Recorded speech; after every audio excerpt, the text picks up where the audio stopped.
Salut à tous et bienvenue dans cette tier list des meilleurs légendaires du chapitre 7. Aujourd'hui, vous pouvez tenter de remporter 80 € dans cette vidéo. Pour ça, c'est très simple, il vous suffit juste de laisser un pouce bleu, de partager dans l'espace commentaire et de vous abonner à la chaîne. On fait un tirage au sort mensuel sur toutes les vidéos de la chaîne qui vous permet de remporter peut-être un bon d'achat de 80 € sur notre site labelcard.fr. D'ailleurs, sur labelcard.fr, vous avez encore jusqu'au 7 mars pour précommander le magnifique tapis Labelcard édition 2025. Passé le 7 mars, les précommandes seront fermées. On numérotera le tapis en fonction du nombre de commandes et ça sera envoyé courant mars. Donc ne loupez pas la période de précommande après le 7 mars. Il n'y en aura plus. Je précise que vous pouvez utiliser le code VALEPL 2025 sur la boutique si vous ne l'avez pas encore utilisé. Ça vous donne 5% de réduction sur votre panier et vous pouvez notamment l'utiliser en précommande sur les articles de l'île d'Arcasia. Vous pouvez aussi me retrouver sur Instagram. J'essaye de créer du contenu notamment lié autour des TCG, particulièrement de la collection. J'essaie de poster régulièrement. Donc voilà, je vous laisse regarder dans la description pour me rejoindre sur Insta pour du contenu supplémentaire par rapport au contenu YouTube. Allez, c'est parti, on va classer les 12 nouvelles légendaires du chapitre 7, de la meilleure à la moins bonne évidemment. Au niveau des catégories, c'est très simple. La meilleure légendaire, celle qui va vous faire acheter le set et qui va intégrer le metagame hyper rapidement. Ensuite, la deuxième catégorie, c'est bonne carte. Voilà, est-ce que la carte, elle est jouable en compétitif? Troisième catégorie, là, c'est la carte jouable, c'est-à-dire qu'elle va apparaître dans certains decks, mais c'est pas une carte qui est hyper déterminante du metagame, mais quand on la lit, on se dit, ok, ça peut être intéressant.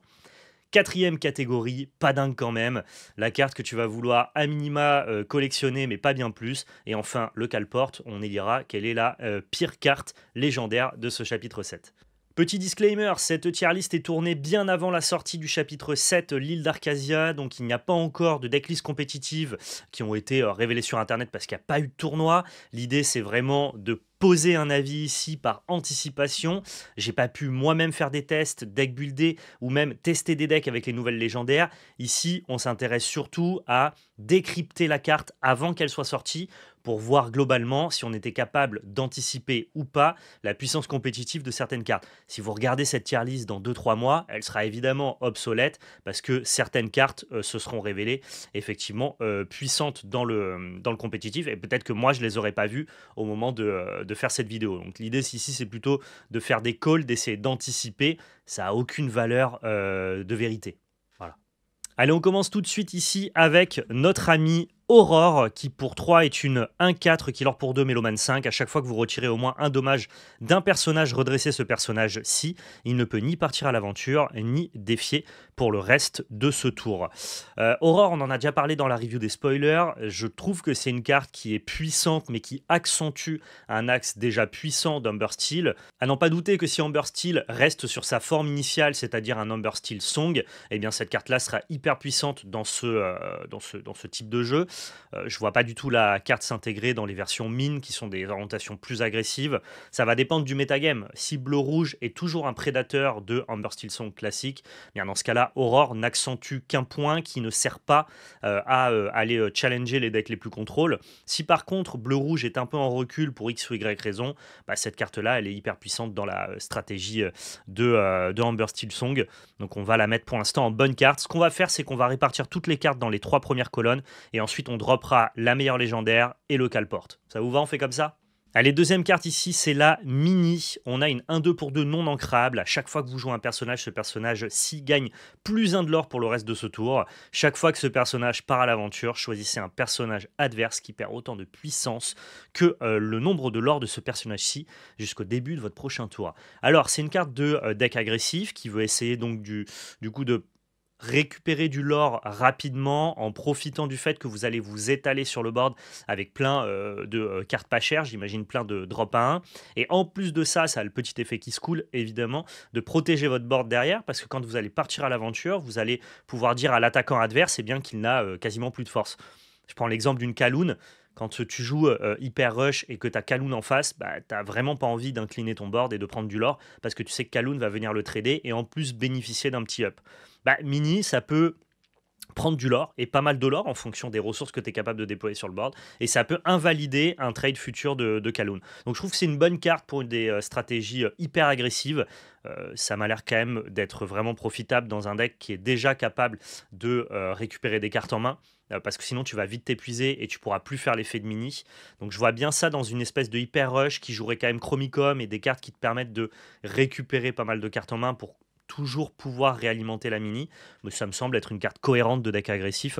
Donc moi, la mini, je la mettrais aussi dans bonne carte ou dans jouable parce que pour l'instant, elle vient renforcer un archétype finalement qui est assez faible, assez peu joué, qui n'existe pas vraiment. Elle est quand même dépendante du fait que tu arrives à maintenir la pression, que ton deck fait preuve de résilience pour toujours pouvoir alimenter le terrain. On va plutôt la mettre dans jouable, on va raison garder ici. Ensuite là on a Donald pour 7 non ancrable, il est 5-6, il or pour 3, les adversaires ont besoin de 25 éclats de l'or pour gagner la partie. Ça demande évidemment à l'adversaire de faire un chemin un peu plus long pour l'emporter. C'est un peu comme si vous réduisiez son total de l'or de 5 dès que la carte arrive en jeu, ce qui crée quand même franchement un vrai beau différentiel. Dès lors qu'une course est entamée, Donald il est quand même relativement puissant. Cela dit, je pense que ça n'aura pas du tout l'impact escompté, je vois pas du tout la carte être jouée, elle reste non ancrable. Elle a des bonnes stats, cela dit, le lore pour 3 est plutôt sympa. Ouais, c'est vraiment une carte qui va vous aider à gagner les courses, mais qui aura aucune autre application dans le gameplay qu'essayer de gagner une course. Donc ça veut dire que toutes les phases qui vont passer plutôt par de la gestion de board, du contrôle, du grind, Donald, lui, il n'est pas du tout présent et puissant sur ces aspects-là de la partie. Et donc, à mon avis, la carte me semble un peu trop étroite, c'est-à-dire puissante dans un domaine, mais totalement larguée dans les autres, et je la vois du coup pas être spécialement jouée. Pas dingue quand même, d'après moi. Allez, on avance avec l'arène, qui est une 4-3 pour 4, ancrable, qui l'or pour 1. Par contre, on peut l'engager, choisir un personnage adverse. On choisit, choisir un adversaire, pardon. On choisit 3 cartes de sa défausse et on les place sous sa pioche pour gagner 3 éclats de l'or. Si vous avez déplacé au moins un personnage princesse de cette façon, vous gagnez 4 éclats de l'or à la place. Donc si l'adversaire joue des princesses, vous allez pouvoir récupérer énormément de l'or sur cette reine. Si par contre l'adversaire n'en joue pas, vous allez quand même pouvoir récupérer énormément de l'or. Ça s'apparente très fortement à un Gantu parce que c'est les mêmes stats pour 1 de moins. Par contre, Gantu, quand il s'engage, tu es sûr de prendre tes 4 de l'or. Là, pour la reine, il faut que l'adversaire ait déjà 3 cartes dans sa défausse. Typiquement, au tour 4-5, c'est possible que ça ne marche pas. Par contre, en late game, dès que la partie va avoir avancé, eh bien, dans ce cas-là, on est sur une carte qui est globalement un peu meilleure qu'un Gantu. Je trouve que la carte est intéressante. 4, c'est quand même pas cher payé pour pouvoir récupérer 4 de l'or en t'engageant. Le fait de pouvoir en plus disrupter la discard de l'adversaire, c'est pas encore hyper important dans l'Orcana parce qu'on n'a pas beaucoup de stratégies qui fonctionnent avec ça, mais c'est un petit plus non négligeable qui pourra même avoir de l'impact plus tard dans le jeu compétitif. Donc je trouve que c'est un peu un Gantu boosté aux hormones qui va pas pouvoir prendre ce lore très rapidement dans la partie, mais dès lors que vous avez l'ambition de jouer des games un peu longues, ça peut vraiment briser les dynamiques de course, encore une fois, et prendre un avantage non négligeable. Je trouve que c'est relativement jouable, moi, cette petite reine. Donc je vais la mettre dans jouable, voire bonne carte. On pourra peut-être rehausser des hits en fonction de l'avancée de la tier list. Ici, on passe sur Madame Tremaine pour 6 non ancrable 3-3. On l'or pour 2 et quand on l'engage, on choisit un personnage avec au moins un dommage et on le renvoie dans la main de son propriétaire. Ensuite, chaque adversaire se défausse d'une carte au hasard. On peut se renvoyer nous-mêmes un personnage endommagé et faire défausser la carte à l'adversaire. C'est ça qui est relativement puissant avec Madame de Tremaine. Ça reste des stats qui sont éclatées au sol par rapport au coup de mana. La carte n'est pas ancrable, donc elle aura... Encore une fois, quand une carte n'est pas ancrable, il faut regarder le coût d'opportunité au deck build. Quel impact ça va avoir sur ton deck de rajouter cette carte non ancrable? Est-ce qu'elle prend la carte d'une autre carte non ancrable? Est-ce qu'elle rajoute des non ancrables dans ton deck? Donc dès qu'une carte est non ancrable, forcément, on doit se poser plus de questions finalement que si une carte est ancrable. Et déjà que je trouve pas la carte hyper puissante, même si le fait que tu puisses bouncer un de tes propres personnages la rehausse un petit peu, je trouve que les conditions sont beaucoup trop compliquées à réunir. Donc pour moi, Madame de Tremaine, on est border qu'elle porte. Hein. C'est pas sûr, mais on est pas loin. Allez, le retour d'Hercule pour 5, ancrable, une action. Chaque joueur peut révéler une carte de personnage de sa main et la jouer gratuitement. C'est des effets qu'on connaît bien dans les TCG, qui sont des effets symétriques. C'est-à-dire que vous allez en profiter, mais votre adversaire va pouvoir aussi en profiter. Peut-être même essayer de vous contrer sur cet effet-là. On pourrait imaginer que vous déployez un personnage et que l'adversaire, lui, déploie un personnage qui tue directement le vôtre. C'est un peu le contre-coup de ce type de carte-là. Donc, il faut la jouer dans un deck qui est capable de briser la symétrie de la carte. J'imagine qu'on doit pouvoir avoir des solutions intéressantes pour ce retour d'Hercule. Ça me paraît quand même un peu cher, un peu complexe. C'est une carte qui est vraiment builderante, c'est-à-dire qu'on va tourner tout notre deck autour de cette carte-là et la chercher au mulligan pour essayer d'abuser rapidement d'un effet ou d'une carte dans la partie. Ça me semble quand même pas trop difficile pour l'adversaire de pouvoir contrer cette carte-là. Donc pour moi, on est jouable ou pas dingue quand même. Ouais, border jouable, mais probablement pas dingue. Prochaine carte, c'est Balou pour 6 non incrables. Il est 5-4, il or pour 2. Vos personnages avec une force de 7 ou plus ne peuvent pas se voir infliger aucun dommage. C'est une carte qui essaye de protéger votre board dès lors qu'il est déjà hyper conséquent. C'est un peu win-more, Balou. Si tu as un board avec plein de personnages qui ont 7 ou plus, bon, bah, les protéger et le fait qu'ils ne reçoivent pas de dommages, c'est pas hyper puissant. Ça te solutionne pas d'un bi-pré-perd. En plus, bah, si tes personnages ils ont 7 d'attaque ou plus, globalement, ils ont quand même aussi un peu de volonté. Et s'ils ont un peu de volonté, bah, le fait qu'ils prennent des dommages, ça va pas les tuer sur le coup. Je trouve vraiment que Balou c'est sous le sol quoi. Genre je comprends pas du tout la légendarité de la carte. Je pense que vous serez très content de l'ouvrir en tant que collectionneur et très déçu de l'ouvrir en tant que joueur. Pareil, c'est non ancrable. Les stats sont sympas, mais ça justifiera jamais de jouer cette carte d'après moi. Donc on est parti sur pas dingue et pour moi c'est encore moins dingue que Lady Tremaine. Donc c'est très compliqué. Ratigan pour 4, on a une 3-3. À chaque fois que vous jouez une action, si ce personnage est épuisé, gagnez un éclat de l'or et il or pour 1. Ça, c'est une carte qui a quand même un peu de potentiel, un potentiel très combo. C'est-à-dire qu'on va le jouer au tour 4 et puis ensuite au tour 5, si jamais il survit, ce qui n'est pas facile à faire puisque 3 de volonté, c'est pas hyper élevé, l'adversaire peut le gérer assez facilement, je pense notamment avec un smash. Vous allez pouvoir engager votre Ratigan si jamais il survit, et là potentiellement générer beaucoup de l'or dans le bon deck. C'est une légendaire qui vient renforcer des stratégies qui pour l'instant sont pas compétitives, mais qui intéressent les gens. Les gens cherchent un peu autour de rouge-vert action par exemple, bleu-rouge action. On peut peut-être imaginer qu'à terme, à force de donner du support à cette stratégie-là, eh bien, on puisse en faire quelque chose. Et Ratigan peut avoir cet effet un peu OTK, où on va chercher en tout cas à récupérer énormément de l'or à un instant donné, avoir un tour qui est ton tour clé. Et Ratigan peut participer à ça. Je le vois un peu comme un Jafar alter dans les decks Jafar Will. Pour l'instant, j'ai pas du tout le deck, j'ai pas la vision de comment est-ce qu'on fait pour en tirer profit, mais il a une mécanique qui me rend curieux, qui peut être intéressante. Pour l'instant, à mon avis, c'est quand même pas très bien, notre ami Ratigan. Donc, tant que je vois pas quoi en faire, je le mettrai au sommet des pas dingues. Voilà. Hop, tiens, Donald, tu vas derrière. Ensuite, on passe sur Balthazar Picsou qui est 4-4 pour 4. Vous pouvez épuiser 4 de vos objets pour jouer ce personnage gratuitement. Il or pour 1. Et lorsque vous jouez ce personnage, regardez les 4 cartes du dessus de votre pioche. Vous pouvez révéler une carte objet parmi elles et la mettre dans votre main. Placez les autres cartes sous votre pioche dans l'ordre de votre choix. Alors, ce Picsou, je le trouve hyper fort. Alors oui, encore une fois, c'est un builder hand, c'est-à-dire que vous le jouerez que dans un deck qui profite d'avoir plusieurs objets sur le board. Mais c'est pas dur. Je pense notamment en bleu-gris, où on a des objets en plus qui se recyclent et qui vont nous permettre d'avancer dans notre deck, trouver rapidement Picsou. Et Picsou, ce que j'aime bien, c'est qu'au-delà du fait de pouvoir le jouer en baissant son coût, je pense que même s'il n'y avait pas cette première ligne de texte, un 4-4 pour 4 ancrable qui te permet de tutoriser sur le top 4 un objet, bah ça reste des stats qui sont décentes, qui sont intéressantes. Mais là, le fait en plus que tu sois récompensé en amont à avoir joué des objets pour pouvoir le payer moins cher et aller chercher un autre objet, je trouve que la carte est hyper puissante et à n'en pas douter qu'il y a des decks compétitifs du metagame qui vont trouver des builds avec Picsou. Peut-être plus en bleu-gris qu'en bleu-rouge, mais Picsou vraiment fort d'après moi. Donc le bon Picsou, c'est bonne carte, automatiquement. Et peut-être meilleure carte que Aurore, parce que, encore une fois, Aurore, c'est broken dans un type de deck, mais qui était un peu en recul récemment.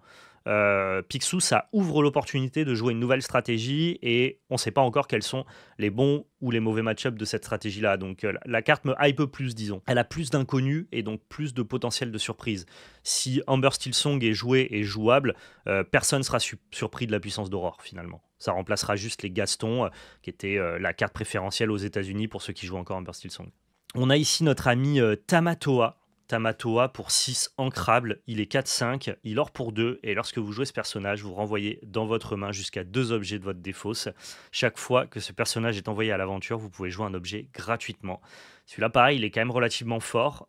Il est un peu moins fort que le Tamatoa originel que l'on connaît, parce qu'il va moins lorer, il va avoir peut-être un peu moins d'impact sur le late game, mais en fait, il arrive 2 tours plus tôt, et ça, c'est hyper intéressant pour pouvoir impacter la partie plus rapidement, moins avoir besoin de ramper, et donc peut-être plus orienter le début et le milieu de partie sur de la gestion face à ce que font les adversaires. Donc moi, j'aime bien, c'est une carte qui est plus mid-range que l'autre Tamatoa. Je pense que ça rentre à peu près dans les mêmes builds que Balthazar Picsou, hein. Les deux, c'est les partenaires de crime sur ce chapitre 7.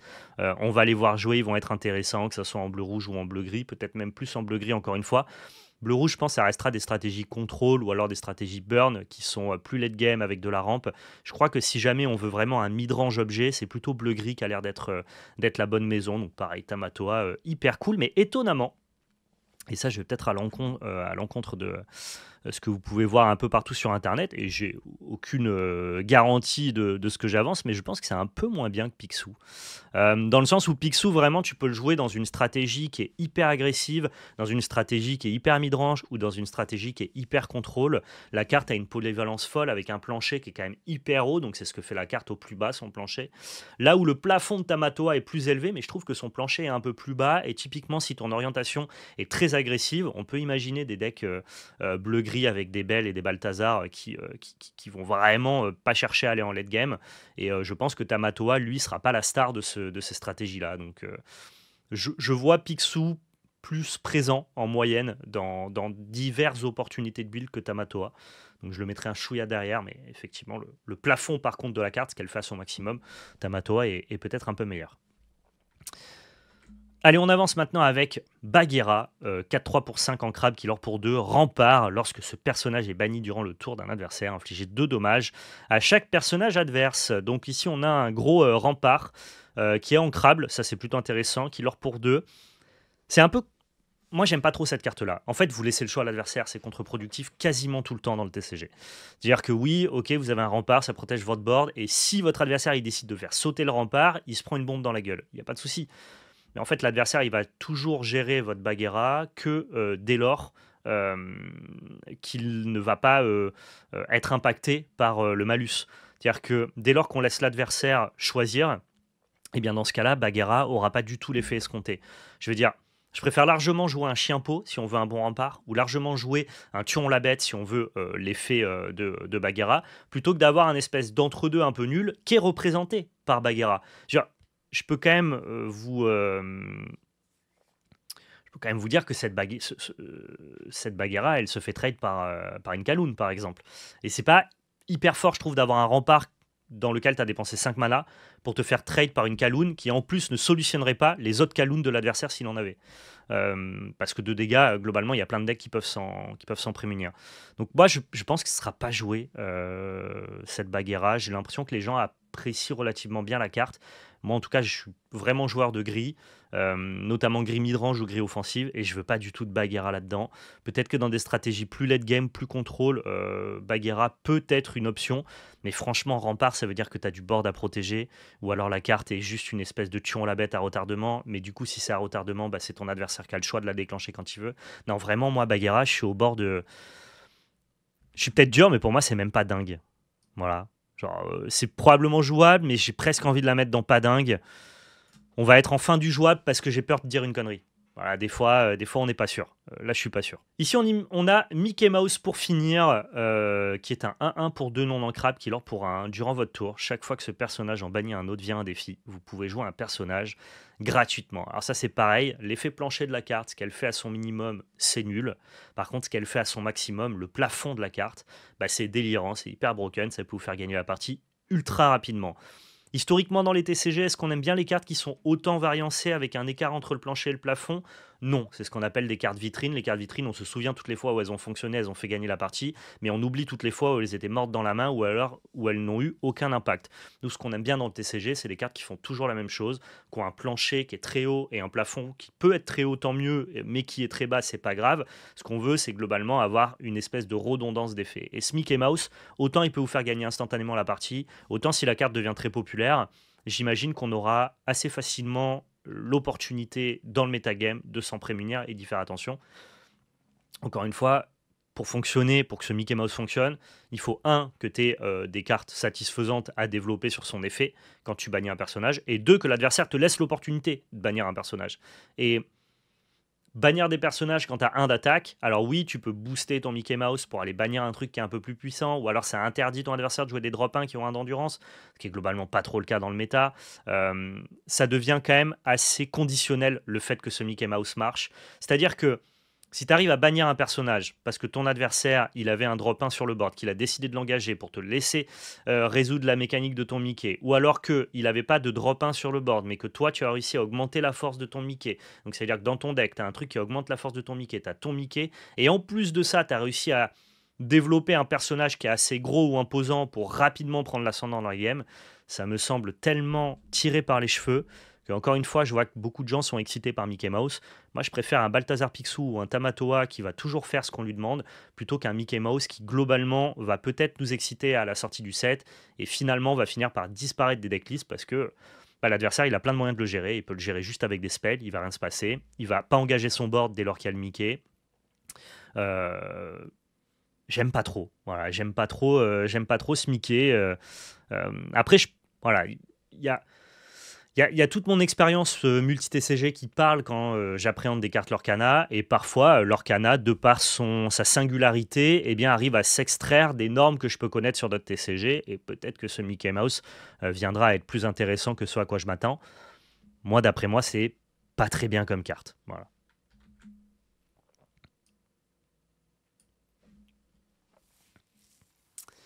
Donc là, maintenant, on se retrouve avec la tier list incomplète parce qu'il nous manque la meilleure légendaire et le Calport à trier. Au niveau du Calport, je trouve que Madame Tremaine est meilleure que Baloo. Et je pense que toutes les autres cartes ici, notamment ce Mickey quand même que je mets dans pas dingue, mais qui est border jouable, est largement meilleur que notre ami Baloo. Donc je pense que le Calport, c'est notre ami Baloo. Franchement, je peine à croire que cette carte sera jouée un jour compétitivement. Si on me dit que je me suis trompé sur Mickey ou Bagheera, j'aurai beaucoup moins de surprises que si on m'annonce que je me suis trompé sur notre ami Baloo. Donc désolé à toi, la carte est très belle, mais je pense, Baloo, que tu es le Calport de notre extension. Par contre, quelle est la meilleure légendaire ? Eh bien, pour tous les arguments que j'ai énoncés plus tôt, je pense que la meilleure légendaire, c'est Balthazar. Je pense que Aurora, dans le bon deck, est une des cartes qui accomplira le plus de choses. Mais c'est un deck dont on sait déjà que parfois, il n'a pas envie de jouer des Gastons. Et donc, jouer Aurora n'accentuera que la partie Gaston et pas la partie qu'on veut solutionner avec Amber Steel, c'est-à-dire la capacité à passer en dessous les decks bleu-rouge et plus contrôle. Donc c'est pour ça que je ne vais pas la mettre en meilleure légendaire, même si, à mon avis, ça va coter et c'est une bonne carte du metagame. Notre ami Tamatoa, pour les raisons que j'ai expliquées, est probablement plus fort que Balthazar, mais parfois un peu moins fonctionnel.